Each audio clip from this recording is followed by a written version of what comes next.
가끔 이런 생각할 때가 있습니다. 차가 막히거나 빨리 이동하고 싶을 때 순간 이동 아십니까? 순간 이동.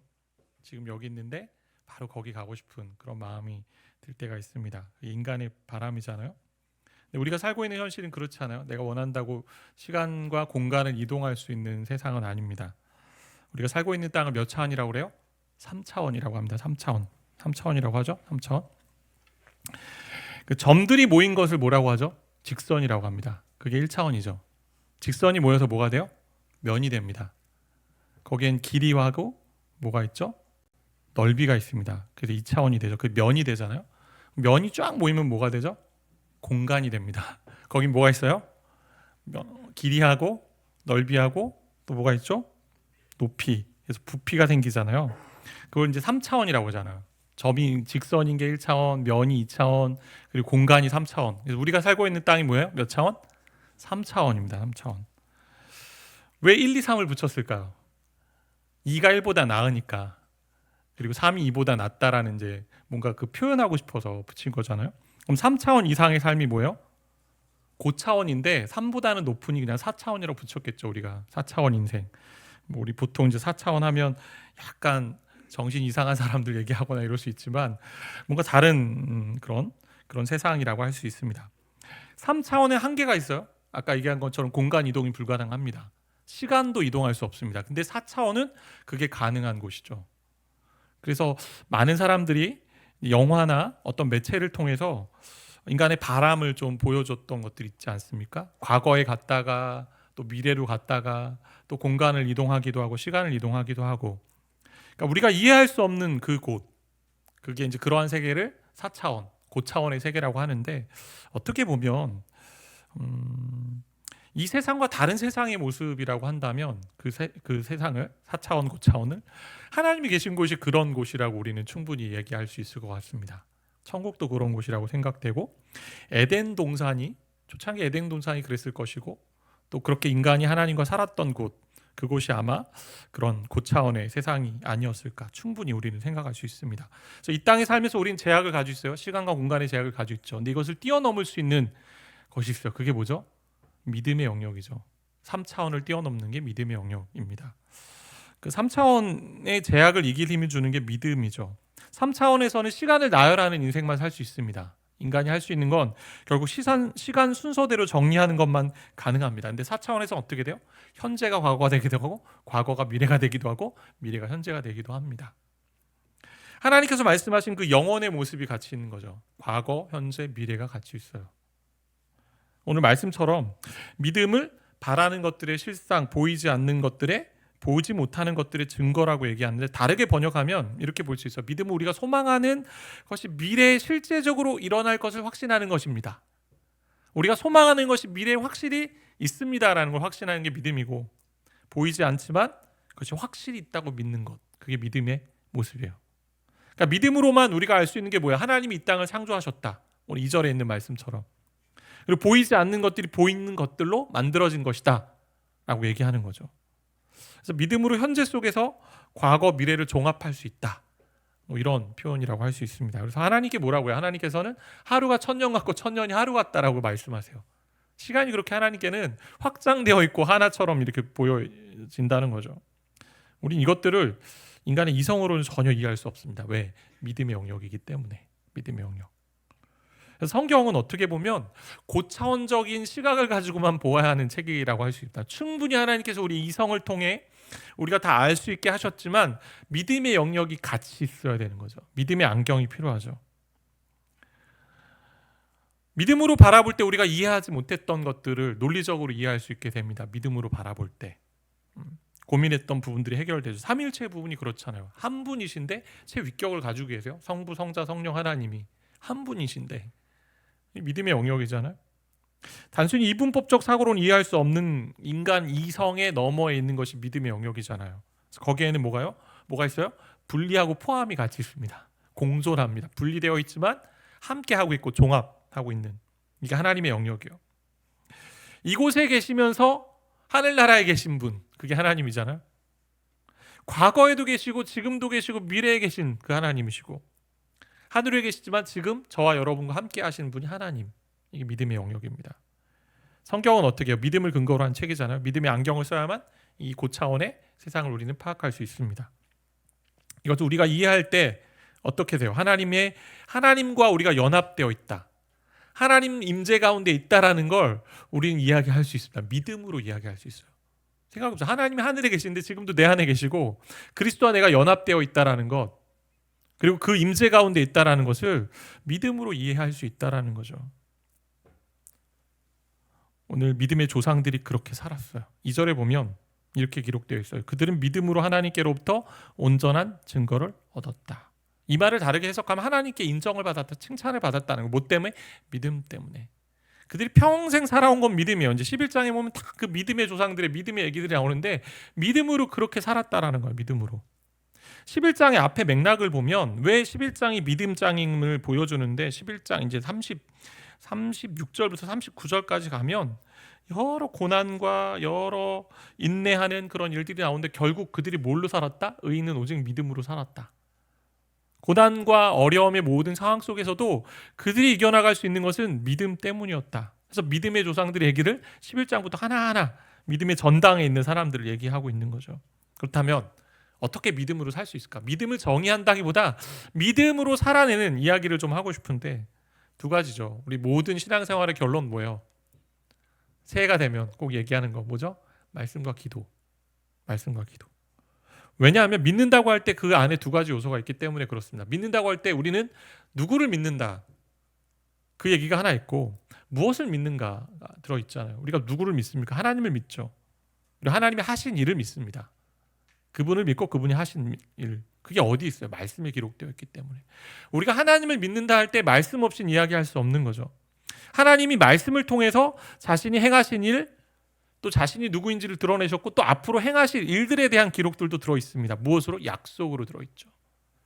믿음의 조상들이 무엇을 붙잡고 살았냐면 약속을 가지고 살았습니다. 구약의 조상들이 나와 있잖아요. 구약은요, 옛 언약이잖아요. 옛 약속. 신약은 새 약속이고.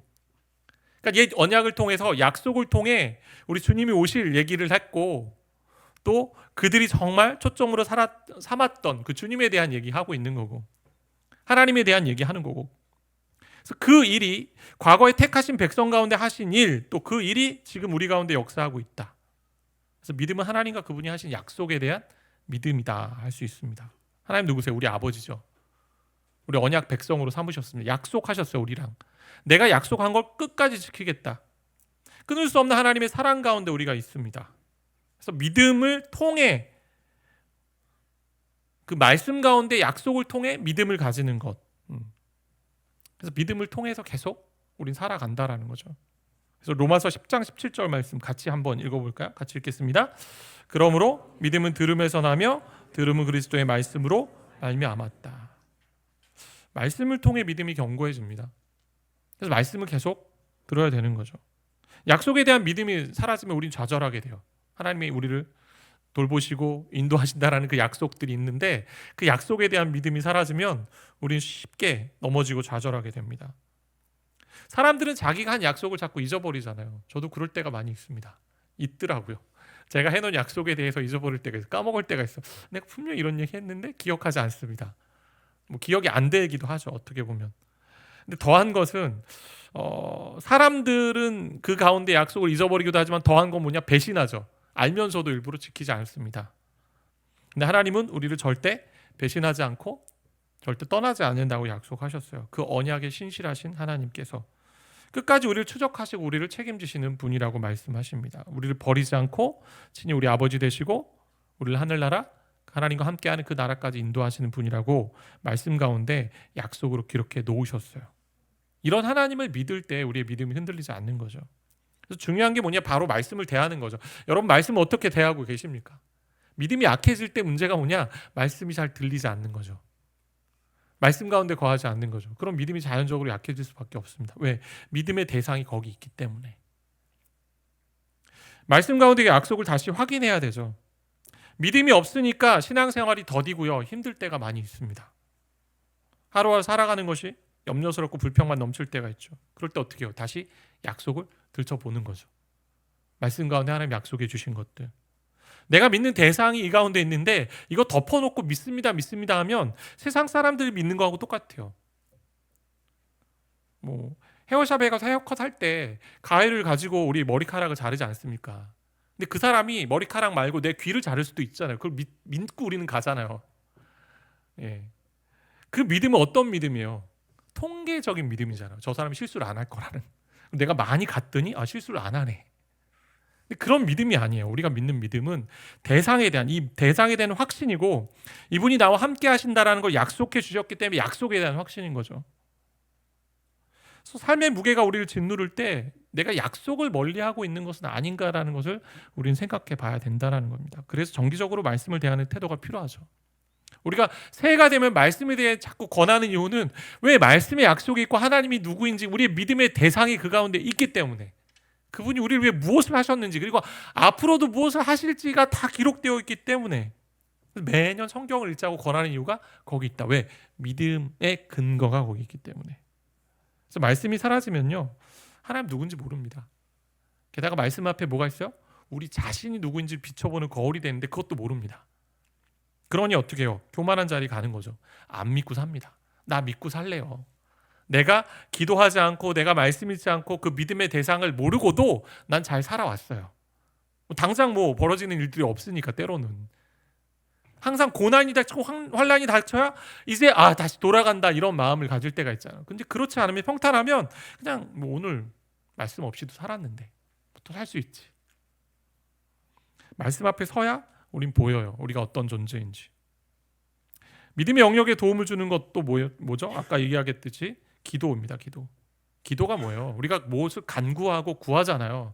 근데 기도의 정말 중요한 점은 하나님이 누구이신지를 선포하는 거죠. 하나님 누구인지를 고백하는 겁니다. 하나님이 나의 아버지시고 내 기도를 들어주시는 유일한 하나님 아버지라는 것, 하나님 전능하신 하나님 아버지라는 것을 고백하는 게 기도입니다.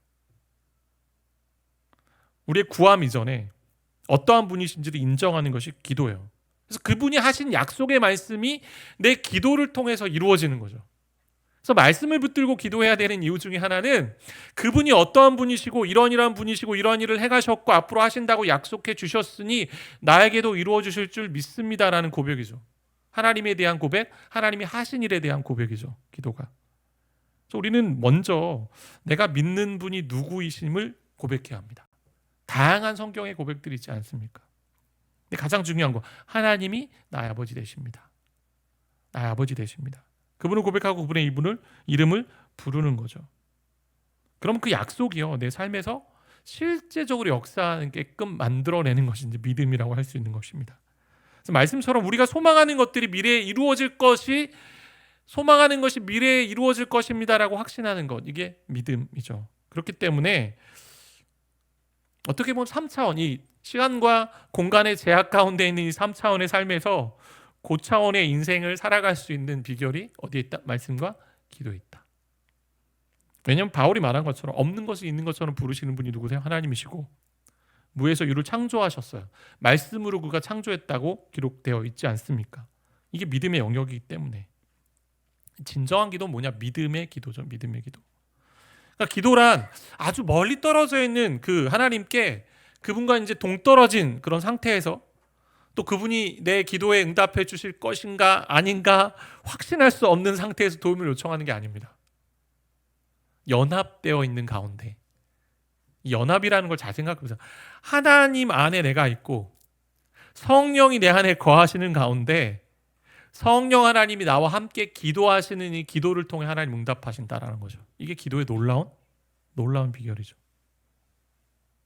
그럼 결국 우리가 그리스도의 마치 대변자처럼 기도한다는 겁니다. 말씀이 내 안에 있고 내가 예수의 사람으로, 성령의 사람으로 기도할 때 성령께서 그 기도를 통해 이 가운데 일하신다라는 거. 그래서 기도가 믿음으로 모든 세계가 하나님의 말씀으로 지어진 줄 알고 믿고 또 보이지 않는 것을 보이는 것처럼 부르는 것, 그걸 가지고 기도하는 것. 그렇기 때문에 신자의 놀라운 특권이 기도가 됩니다. 이렇게 볼 때 그리스도인이 어떠냐? 언어와 생각의 놀라운 특권을 가진 거죠. 내 생각을 하나님께서 또 내 언어를 통해서 하나님 일하십니다. 그게 기도의 놀라운 일입니다. 그래서 믿음으로 생각하고 약속을 신뢰하며 말하면 하나님이 그분의 뜻 가운데 이루어질 줄 믿습니다 하며 사는 거죠. 세상 사람들은요, 시간과 공간의 제약 가운데 사로잡혀 있습니다. 그러나 우리는 뛰어넘을 수 있다라는 겁니다. 믿음의 영역을 가지고. 근데 사단이 어떻게 하는지 아십니까? 우리 먼저 우리 생각을 부정적으로 만들고 그걸 가지고 일하게 하는 거죠. 우리의 생각 혼란하게 하고요, 언어를 부정적으로 만듭니다. 왜? 기도가 보통 말로 이루어지는 것을 알기 때문에. 그래서 기도의 방해 작업을 만드는 거죠, 사단이. 믿음을 사라지게 하죠. 기도해놓고 어떤 일이 벌어져요? 덮어놓고 안 될 거야. 한숨을 쉴 수도 있고. 또 다른 공격이 있는데, 이 믿고 있는 무기를 제대로 활용하지 못하게 하는 거죠. 사단이 어떤 전략을 가지고 있습니까? 하나님 대적하라, 하나님 싸우라, 하나님과 싸우라 이렇게 얘기하지 않습니다. 인간의 마음속에 야, 너가 하나님이야. 하나님과 굳이 싸우지 말고 하나님과 대적하지 말고 너가 하나님이고, 그리고 기도하지 않아도 살 수 있어 라는 마음 넣는 거죠. 그게 사단의 전략이에요. 그렇게 될 때 우리의 기도가 무력해집니다. 기도하면서도 하나님의 도움이 필요 없고요, 내가 할 수 있는 부분을 붙잡게 된다라는 거죠. 그래서 기도는요, 내가 할 수 없다고 인정하는 자리가 기도예요. 하나님 누군가를 고백하고 결국 내가 할 수 없습니다. 정말 겸손한 표현이죠. 그래서 기도 많이 한다, 기도의 시간들을 잘 가지고 있다, 늘 기도하며 살겠다라는 것은 나는 하나님을 인정하며 살겠다라는 표현인 거죠. 그래서 믿음이 없는 사람은요, 기도하지 않는 사람이죠. 정말 믿음을 가진다면 기도하는 사람입니다. 나를 불쌍히 여겨달라고. 그래서 기도는요, 하나님과 관계 속에 있지 않습니까? 그래서 하나님의 관계, 이 하나님과의 관계가 없으면 우리는 혼자 중얼거리는 것이 되겠죠. 하나님 대상 없이 하는 기도니까. 세상 사람들 하는 혼자 고독 가운데 있고 침묵 가운데 있는. 근데 관계이기 때문에 인격적인 관계잖아요. 이 인격적인 관계라는 얘기를 잘 생각해 봐야 되는데, 이게 뭐냐면 자주 사람과 만나면 어떻게 해요? 대화가 잘 됩니다. 인격이니. 그럼 하나님과의 관계도 어때요? 자주 만나야, 어떻게 보면 자주 만나야 대화가 잘 되겠죠. 그러니까 쉬지 말고 기도하라 하는 이유는 하나님과 늘 인격적인 관계를 쌓아가라라는 거겠죠. 제가 이제 과거 청년 사역할 때, 청년 사역하면 어때요? 아침 일찍 나가서 늦게 들어올 때가 많았는데, 늦게 들어오면 아내가 저를 보면서 이런 얘기 할 때가 있었습니다. 너는 누구니? 참 새롭다. 오래 밖에 나갔다 오니 새롭다라는 거죠. 시간을 같이 안 보내고 함께하는 시간들이 부족하다 보니까. 그러니까 기도가 그런 부분이 있습니다. 하나님과 인격인데, 인격적인 존재가 인격과 인격이 만나야 되는데 이 시간을 들이지 않으면서 하나님과 관계가 깊어지기를 원한다? 이거는 좀 불가능한 부분이라고 할 수 있겠죠. 하나님과 가까이 하고 긴밀한 관계를 유지할 때 기도가요, 탄력을 받는 거죠. 금세 깊어집니다. 그러니까 대화하지 않는 사람과 대화할 때 어때요? 워밍업 필요합니다. 이런저런 얘기, 아이스 브레이킹 해야죠. 근데 오래 시간을 같이 보낸 사람은 눈만 봐도 알잖아요. 쉽게 대화가 풀리는 것. 그래서 우리 꾸준히 기도하라는 이유가 거기 있는 거죠. 왜냐하면 기도가 상품을 주문하는 것이 아니기 때문에. 눌러서 딱 나오고, 상품은 필요할 때 주문하면 되지만, 잠시 잠깐 그렇게 가끔 필요할 때 하면 되지만, 기도는 인격과 인격의 대화이기 때문에 계속 쌓아가야 되는 부분이 있다. 영과 영이 만나는 것. 그래서 사단이 많이 하는 전략 중에 하나는 기도를 되게 서먹하게 만드는 거죠. 하나님께 기도할 때 이거 낯설다. 내가 이분과 기도하는 게 좀 낯설다. 왜 낯선 이유가 뭐예요? 그분이 누군지 잘 모르는 거죠. 그분과 대화하는 시간이 부족한 거죠. 한편으로는. 새해 이제 우리가 다시 이제 출발하게 되는데, 저 여러분의 믿음을 점검했으면 좋겠습니다. 믿음은 보이지 않는 것을 보이게 하는 능력이 있습니다. 믿음으로 하나님께서 정말 말씀으로 이 땅을 창조하셨구나라는 것을 본다는 거죠. 믿게 된다는 거죠. 그래서 믿음을 계속해서 유지하고 살 수 있게 하는 것이 뭐예요? 약속의 말씀이고 기도예요. 기도. 여러 가지 이제 기도의 제목들이 있을 겁니다. 새해가 시작되니까 기도원에 가신 분도 있을 거고, 뭔가 기도 제목도 많이 써보았을 거고. 우리 지난 이제 송구영신 때 이제 기도 카드를 나눠드리면서 기도를 쓰게 했잖아요. 기도 제목을. 이번에는 제가 이제 개인만 쓸 것 같아서 개인, 가정, 또 교회, 민족 이런 번호를 적어놓고 쓰게 했는데 많은 분들이 다 그런 거 쓰셨더라고요. 나라를 위해 또 교회를 위해 너무 감사한 것 같아요. 격려가 많이 되는데 왜 썼습니까? 믿음의 영역을 가지고 있기 때문에, 우리가 믿음 가운데 있기 때문에, 내가 이 기도는 하나님이 해주셔야 되는 일이구나라는 것을 믿기에 먼저 하나님의 이름을 부르십시오. 그분의 약속을 신뢰하십시오. 말씀을 통해. 그리고 말씀을 부여잡고 기도하십시오. 왜? 해답을 찾을 길이 오직 유일하신 하나님께 있기 때문에. 왜요? 그분은 지금도 없는 것을 있는 것처럼 부르시고 무에서 유를 창조하실 수 있는 분이시기 때문에. 근데 한 가지 잊지 말아야 할 것이 있어요. 우리가 믿음의 영역에 살기 때문에 기도와 말씀이 근간이 되는 영역에 사는 신앙생활입니다. 그렇다면 때로 어떤 문제나 또 어려움이 있을 때 내가 기도 말씀 생활 제대로 안 해서 이런 일이 벌어진 거 아닌가라고 생각하기 쉽습니다. 내가 기도가 부족해. 근데 그럴 때 있잖아요. 막 문제가 일어나면 왜 이렇게 기도 안 했어? 어떤 권사님 그럴 수 있죠.